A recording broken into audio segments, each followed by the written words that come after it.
Assalamualaikum warahmatullahi wabarakatuh. Ketemu lagi di channel YouTube Yuniati Ruang Dosen. Pada kali ini kita akan sama-sama belajar mengenai piutang usaha. Oke, saya akan share terlebih dahulu untuk materinya ya.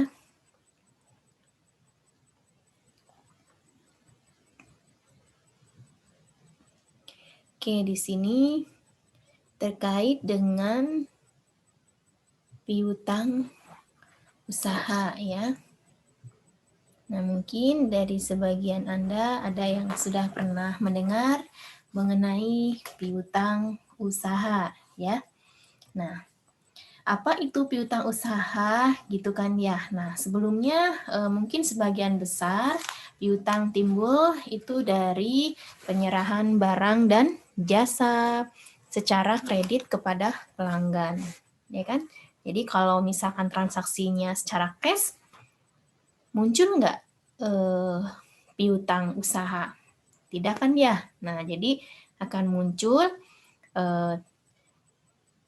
piutang usaha ketika ada penyerahan, bisa berupa penyerahan barang atau jasa tentunya secara kredit kepada pelanggan. Jadi berarti ada transaksi penjualan ya, gitu. Jadi konsumen membayar ke kita, tapi tidak langsung ya, artinya transaksi yang dilakukan pada hari itu tidak cash, tetapi di waktu yang lain. Nah, itu berarti adalah transaksi kredit kan ya, karena tidak membayar secara langsung. Nah, kondisi demikian berarti itu piutang. Artinya kita yang menjual atau kita yang menyerahkan barang, tetapi kita belum mendapatkan uangnya atau belum mendapat cash-nya. Nah, kondisi ini berarti uang cash perusahaan masih di luar. Nah, itu disebut sebagai piutang usaha. Ya, kalau usahanya dagang disebut sebagai piutang dagang gitu ya. Nah, tidak dapat dipungkiri bahwa pada umumnya pelanggan akan menjadi lebih tertarik tentunya ya untuk membeli sebuah produk yang ditawarkan apabila secara kredit gitu kan ya. Artinya kalau nilai barangnya cukup signifikan atau cukup lumayan, terkadang kita ada ya belum bisa membayar secara keseluruhan. Nah, kalau ada penawaran bisa dilakukan secara kredit, nah itu kan suatu penawaran yang menarik ya, apalagi kita belum mencukupi dana untuk membayar secara keseluruhan tentunya. Nah, memang ketika berbicara kredit, bagi sebagian itu hal yang menarik gitu kan ya. Nah, dalam hal ini rupanya menjadi salah satu trik ya bagi perusahaan untuk meningkatkan besarnya omset penjualan ya. Nah, di sini salah satunya ya trik dengan melakukan transaksi secara kredit. Ya, artinya bagi sebagian yang belum bisa membeli secara cash bisa dilakukan secara kredit. Nah, ini juga kan akan meningkatkan penjualan kan ya. Jadi yang masih memiliki beberapa uang sebagian misalkan dia bisa membeli barang tersebut karena ada cara pembelian secara kredit. Nah, tentunya kondisi ini itu akan terlihat nantinya ya bagi sisi perusahaan, terlihat dari laporan laba rugi ketika ada kenaikan omset ya, naik turunnya omset gitu kan ya dari laporan laba rugi. Nah, piutang yang timbul dari penjualan atau penyerahan barang dan jasa secara kredit inilah yang kita klasifikasikan sebagai piutang usaha ya. Jadi nggak mungkin kalau misalkan ada penyerahan barang dan jasa secara cash, secara kontan, itu namanya piutang usaha karena kan tidak ada dana perusahaan yang di luar ya. Jadi jelas di sini bahwa akan muncul piutang usaha manakala ada penyerahan barang dan jasa secara kredit gitu kan ya. Nah, oke. Sekarang kita ke piutang usaha itu apa sih gitu ya. Nah, di sini bahwa piutang usaha itu ya adalah jumlah yang akan ditagih dari pelanggan sebagai akibat penjualan barang atau jasa secara kredit ya. Kalau misalkan ada transaksi penyerahan barang atau jasa senilai 1 juta secara kredit, artinya tidak dibayar pada hari itu juga. Nah, berarti piutang usahanya sebesar 1 juta ya.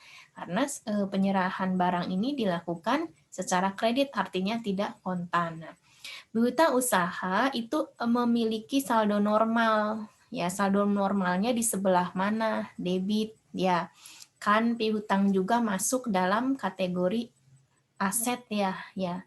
Aset itu atau harta itu kan bisa berupa kas ya, bisa berupa kas, bisa berupa piutang ya, bisa berupa peralatan ya, atau bisa berupa persediaan. Nah, itu masuk dalam kategori harta. Nah, jadi ketika piutang bertambah, otomatis ada di sebelah debit ya.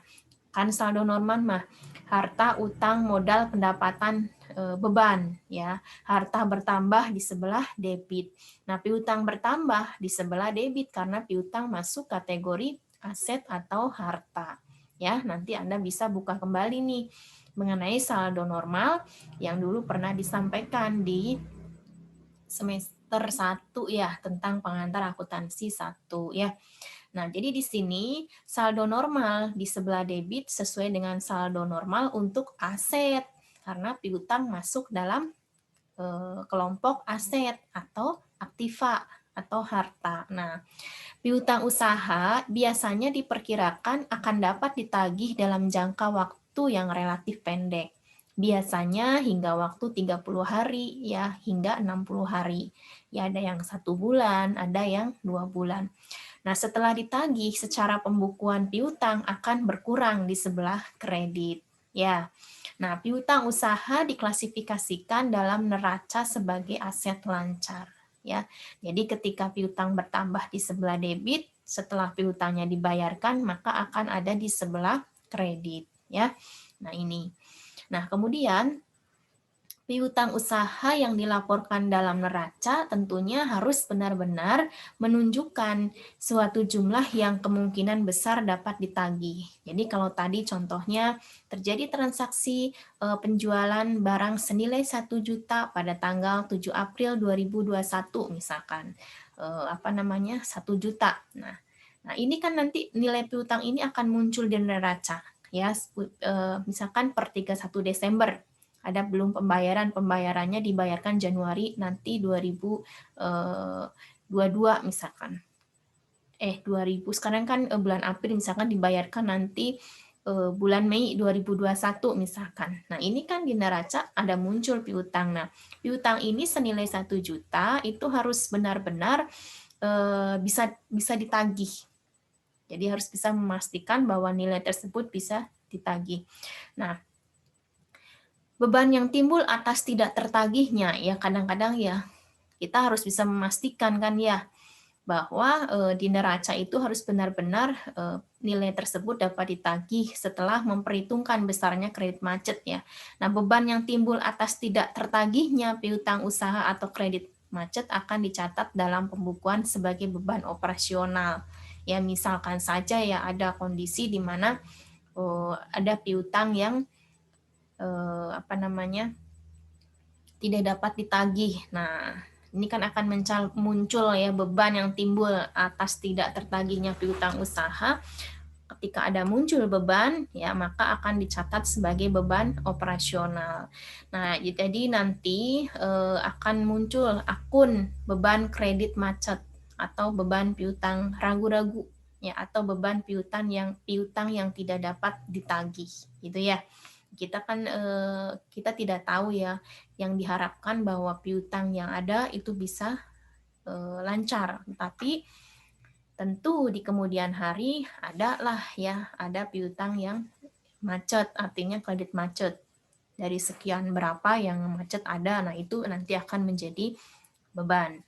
Nah, pada umumnya setiap calon pembeli haruslah terlebih dahulu memenuhi syarat kredit ya kan sebelum aplikasi atau transaksi kredit tersebut disetujui tentunya ya.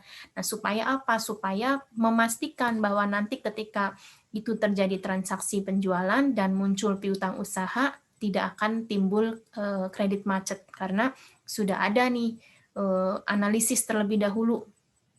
Jadi calon nasabahnya tersebut kita sudah dianalisis terlebih dahulu dan memenuhi persyaratan kreditnya, gitu ya. Itu salah satu untuk menghindari banyaknya kredit macet seperti itu. Nah, Akan tetapi pada kenyataannya beberapa piutang justru menjadi tidak dapat ditagih ya sebagai akibat dari kondisi debitur yang ada setelah periode kredit berjalan ya. Yang namanya usaha, kita sudah berupaya untuk meningkatkan omset dengan cara transaksi kredit, ternyata masih ada aja terjadi kredit macet ya. Itu udah menjadi resiko ya kita dalam menjalankan usaha. Nah, kondisi ini misalkan saja adanya pelanggan yang tidak bisa membayar oleh karena menurunnya omset penjualan sebagai akibat dari lesunya perekonomian. Nah, apalagi sekarang sedang pandemi COVID ya. Nah, ini kan kondisinya. Kadang di awal kita ketika normal ya kan, usaha mungkin lancar, kita sudah ngambil kredit misalkan awal-awal lancar, tapi karena kondisi saat ini yaitu mempengaruhi juga ya bagaimana pembayaran kreditnya. Nah, ini ya. Nah, kondisi kebangkrutan yang dialami debitur merupakan indikasi kuat atas kemungkinan tidak tertagihnya piutang usaha. Nah, apalagi kondisi seperti ini. Nah, ini kan bisa mengindikasi bahwa piutang tersebut tidak akan tertagih ya, seperti itu. Nah, makanya sekarang ada insentif ya, ada apa namanya, restrukturisasi gitu ya kalau di kredit itu ya, jadi bisa ditunda pembayarannya itu sampai nanti, ada yang 3 bulan, ada yang 6 bulan, ada yang 1 tahun, itu tergantung kebijakan dari entitas dari perbankan ya, atau entitas dari perusahaan yang memberikan kredit itu ya. Jadi nanti ada dispensasi lah, jadi ada kelonggaran dalam pembayaran kredit seperti itu. Nah, di sini berbicara piutang usaha, metode yang digunakan untuk menilai ya, mencatat ya, kemudian menghapus piutang usaha yang tidak dapat ditagih, nih ada 2 metode. Nah, yang pertama ada metode hapus ulang ya, atau direct spread off method ya. Kemudian yang kedua ada metode penyisihan allowance method ya. Jadi di sini ketika kita akan menilai, mencatat, kemudian menghapus piutang usaha yang tidak dapat ditagih, ini ada 2 metode. Nah, metode hapus langsung atau direct spread off method itu digunakan terutama oleh perusahaan yang memiliki bidang usaha, misalkan ya seperti restoran, hotel, rumah sakit, kemudian kantor pengacara, kantor akuntan publik, dan toko eceran dengan skala bisnis yang relatif kecil, seperti toko yang menjual alat-alat listrik, mainan anak-anak, dan lain sebagainya. Nah, faktor-faktor atau perihal yang membuat metode direct spread off method, nah ya, itu biasanya karena adanya situasi ya, faktor-faktor atau perihal yang membuat periode hapus langsung ini.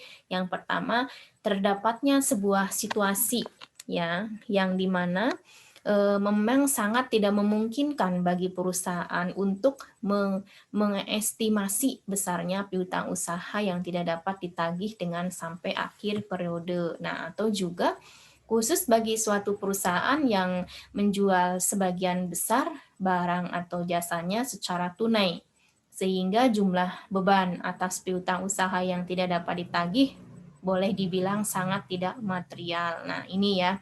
Nah, untuk hal yang kedua ini, tentu saja bahwa jumlah piutang yang ditimbulkan dari kegiatan bisnis perusahaan atau entitas tersebut hampir dapat dipastikan sangat kecil sekali ya.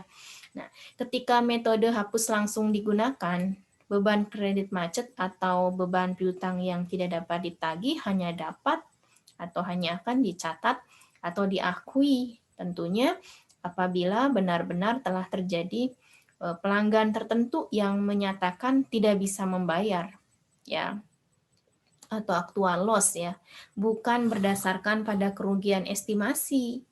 Nah, jadi pada saat perusahaan mendapati bahwa pelanggan tertentunya tidak bisa membayar, maka pada saat itulah perusahaan akan menghapus langsung piutang usahanya atas pelanggan tersebut di sebelah kredit tanpa melakukan penyisihan terlebih dahulu dan membebankannya di sebelah debit sebagai beban kredit macet ya kan, atau beban piutang yang tidak dapat ditagih. Gitu ya.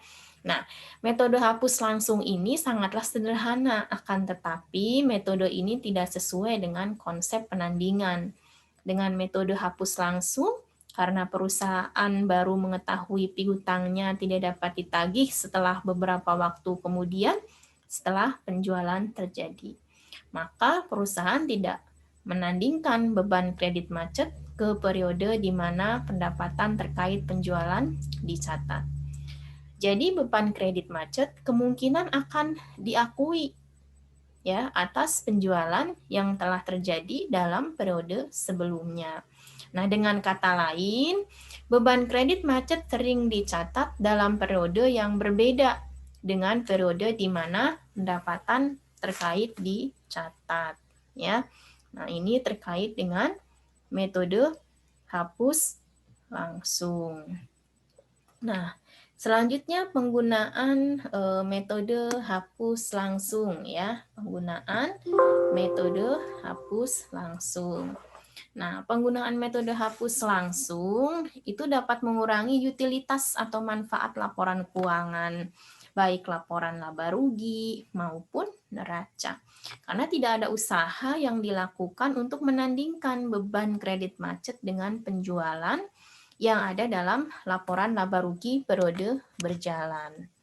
Ya, demikian juga bahwa tidak ada usaha yang dilakukan untuk menampilkan piutang usaha di neraca sebesar jumlah bersihnya, yaitu jumlah yang diperkirakan dapat ditagih setelah memperhitungkan besarnya penyisian estimasi kerugian, melainkan dilaporkan langsung sebesar jumlah brutonya. Nah, jadi dapat disimpulkan ya di sini ya bahwa metode hapus langsung diterapkan ketika besarnya kredit macet atau piutang usaha adalah sangat kecil. Sehingga berdasarkan prinsip materialitas maka metode yang simpel ini diperbolehkan dipakai meskipun untuk tujuan pembukuan. Namun secara keseluruhan, menurut prinsip-prinsip akuntansi yang berlaku umum, metode hapus langsung tidaklah diperkenankan untuk tujuan pembukuan. Berbeda untuk tujuan perhitungan pajak penghasilan, di mana metode hapus langsung ini justru merupakan metode yang diwajibkan atau diharuskan. Ya, ini. Nah, kemudian dengan metode penyisian sepanjang periode di mana penjualan kredit terjadi, estimasi mengenai besarnya piutang usaha yang tidak dapat ditagih dibuat. Nah, pada titik ini dalam periode penjualan, karena perusahaan belum dapat mengetahui mana dari pelanggannya yang tidak bisa membayar, maka perusahaan tidak akan mengkredit atau menghapus piutang usahanya secara langsung. Nah, satu hal yang perusahaan dapat prediksi itu adalah pelanggannya yang tidak bisa membayar. Namun, mengenai siapa orangnya, pelanggannya, dan berapa jumlah piutang yang macet tentu saja baru akan diketahui ya. Nanti secara pasti sampai pelanggan tertentu menyatakan tidak bisa membayar. Nah, dengan menggunakan metode penyisihan, besarnya estimasi atas beban piutang yang tak tertagih akan dicatat dalam periode yang sama, sebagaimana penjualan kredit dicatat tanpa harus menunggu terjadinya actual loss yang mungkin baru terjadi setelah periode penjualan berlangsung. Nah, besarnya estimasi ini diperoleh berdasarkan hasil pengamatan atau pengalaman masa lampau tentunya mengenai jumlah piutang yang macet. Ya, di sini. Nah, secara teoritis dapat dikatakan jika besarnya estimasi atas piutang tak tertagih adalah akurat, maka akun penyisian ini seharusnya selalu mendekati nol. Ya, akan tetapi estimasi tidak pernah nol karena perusahaan akan terus melakukan penjualan kredit dan membuat estimasi yang baru. Nah, akun penyisihan memiliki saldo normal di sebelah kredit berlawanan dengan saldo normal piutang, sehingga akun penyisihan dianggap sebagai akun pengurang dari akun piutang usaha. Nah, akun penyisihan ini akan mengurangi jumlah bruto ya piutang ke nilai bersihnya yang dapat direalisasi. Ya. Nah, di sini khusus bagi suatu perusahaan yang menjual sebagian besar barang dagangnya atau jasa tunai, sehingga jumlah beban atas piutang yang tidak dapat ditagih boleh dibilang sangat tidak material ya, kalau ini terkait dengan faktor-faktor yang perihal yang membuat periode hapus langsung ini digunakan. Nah, di sini ada dua cara yang bisa digunakan untuk menentukan besarnya estimasi yang layak atas jumlah piutang yang tertagih. Yang pertama adalah sebesar prosentase tertentu dari jumlah penjualan. Kemudian yang kedua, sebesar prosentase tertentu dari jumlah piutang usaha. Nah, cara pertama itu dikenal sebagai metode laporan laba rugi. Ya. Nah, berdasarkan pada data historis sebuah prosentasi tertentu dari total penjualan atau total penjualan kredit ditentukan dan digunakan untuk menghitung besarnya estimasi beban kredit macet. Nah, metode ini fokus ya pada penandingan yang layak atas beban piutang tak tertagih terhadap besarnya pendapatan penjualan terkait. Nah, tentunya dengan metode ini, besarnya penyisian piutang tak tertagih yang ada pada awal periode tidaklah diperhitungkan ke dalam ayat jurnal penyesuaian yang akan dibuat pada setiap akhir periode berjalan untuk mencatat besarnya estimasi beban kredit macet selama periode. Nah, sehingga jika besarnya estimasi beban kredit macet untuk periode berjalan ditetapkan sebesar prosentasi tertentu dari jumlah penjualan yang telah terjadi sepanjang periode berjalan tersebut, maka besarnya estimasi beban kredit macet akan langsung dihitung dengan cara mengalihkan prosentase tertentu tersebut dengan jumlah penjualan yang terjadi tanpa harus memperhitungkan besarnya penyisihan piutang tertagih yang ada di neraca pada awal periode berjalan.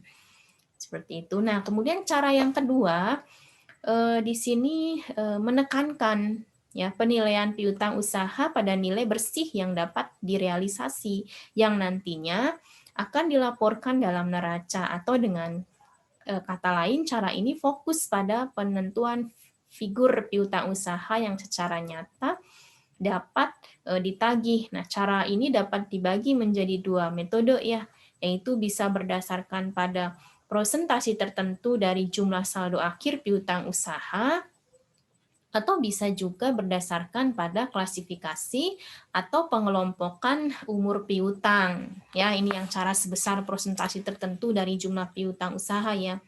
Nah, berdasarkan data historis tentunya sebuah prosentasi tertentu dari jumlah piutang usaha itu ditentukan dan digunakan untuk menghitung besarnya estimasi. Nah, besarnya estimasi ini akan menjadi saldo akhir akun penyisian piutang tak tertagih ya. Nah, di sini metode umur piutang ya, pertama kali piutang usaha akan dikelompok-kelompokkan berdasarkan pada masing-masing karakteristik umurnya, yang berarti adanya pengelompokan piutang usaha ke dalam kategori yang berdasarkan atas tanggal jatuh tempo piutang.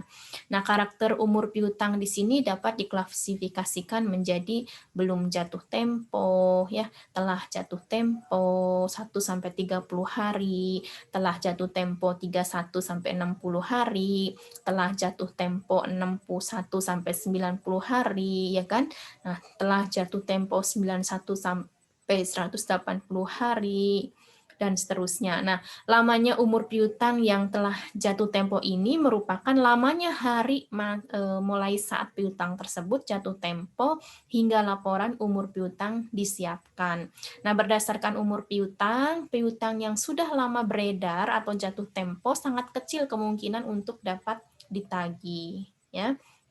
Nah, di sini dengan metode umur piutang, estimasi secara terpisah atas prosentasi piutang usaha yang tidak dapat ditagih diterapkan ke masing-masing kelompok umur.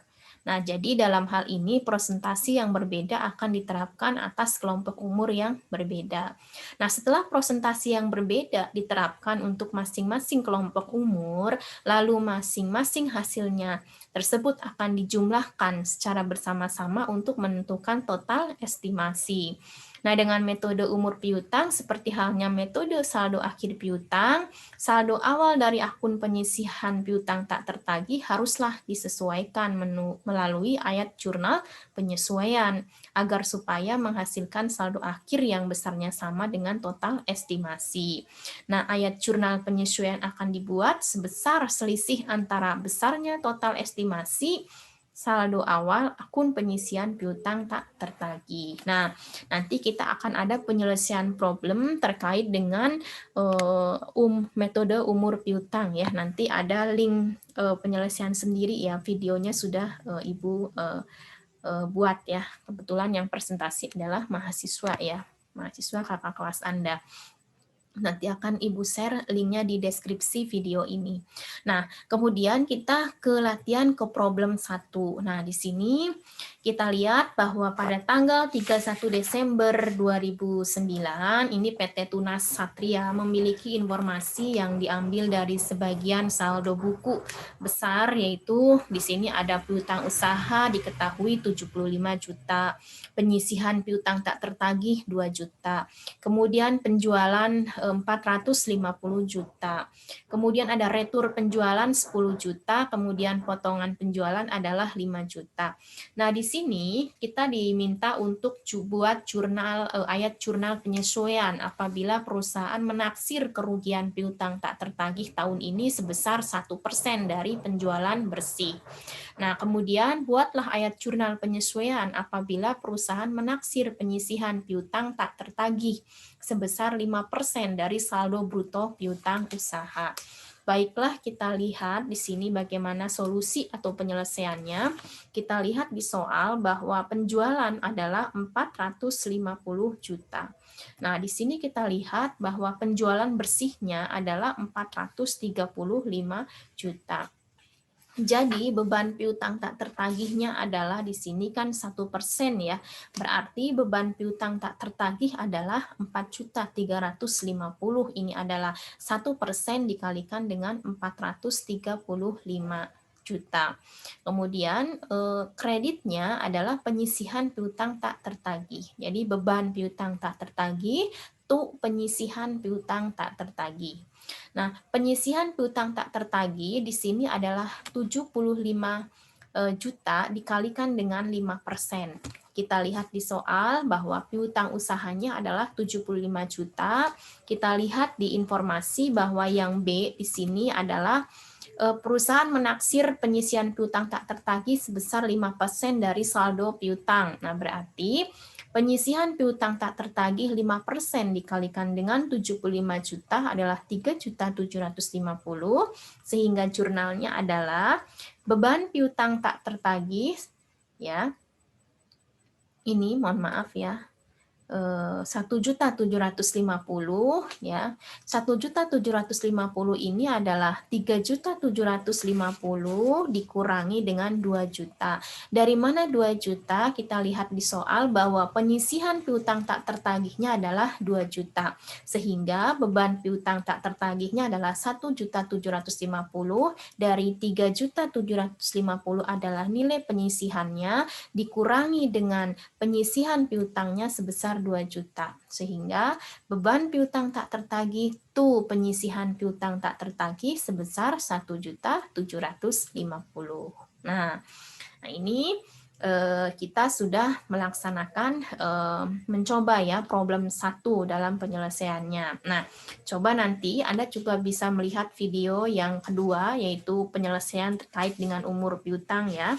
Nah, di sini tentunya Ibu ada soal yang nanti bisa Anda kerjakan ya sebagai bahan Anda latihan ya. Misalkan yang pertama ya Anda bisa tulis ya bahwa pada tanggal 31 Desember 2020 PTX memiliki informasi yang diambil dari sebagian saldo buku besar. Piutang usahanya adalah 50 juta, penyisihan piutang tak tertagihnya adalah 1 juta, penjualannya adalah 400 juta, retur penjualannya adalah 5 juta, potongan penjualannya adalah 4 juta. Nah, dari soal tadi, coba Anda buat ayat jurnal penyesuaian apabila menaksir kerugian piutang tak tertagih tahun ini sebesar 2% dari penjualan bersih.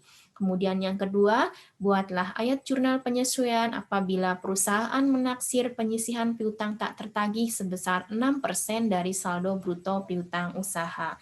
Selamat mengerjakan untuk latihan di sesi piutang usaha terkait dengan problem 2 mengenai umur piutang. Ibu akan share untuk link videonya di deskripsi video ini. Oke, sampai ketemu lagi dengan video pembelajaran selanjutnya. Kita ketemu di sesi yang keempat dengan topik yang berbeda. Oke, semoga semuanya sehat-sehat selalu. Mohon maaf apabila ada kekurangan. Wassalamualaikum warahmatullahi wabarakatuh.